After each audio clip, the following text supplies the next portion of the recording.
siding, maybe it's outdated or you've got damaged siding. Maybe you just want a new look to it. I actually have a 3D model that I can make of the home and present to a customer where I can say, here's your home. You can start playing with this and show me what you're looking for.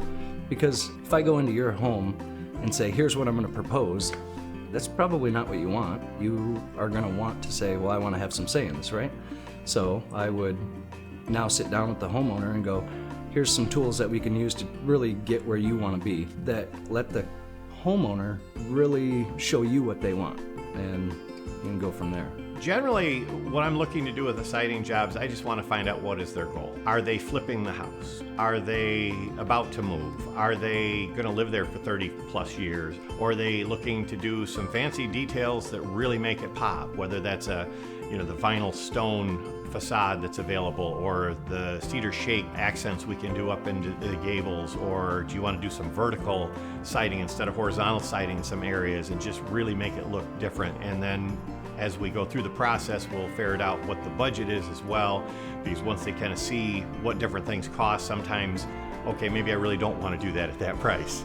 But other times it's like, yeah, no, I'm happy to spend that extra money because I really want it to look this certain way.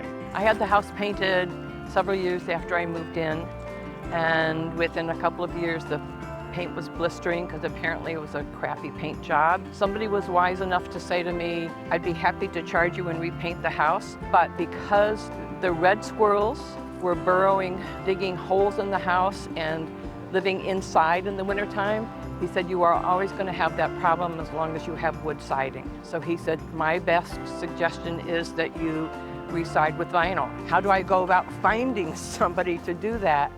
And a lovely woman who knows Dan told me about Dan and the company and said, why don't you give Dan a call and see what, have him come out and give you an estimate. I was so delighted with Dan. I didn't even get a second estimate. I trusted in his background, in the background for Acme, and I thought, in for a penny, in for a pound.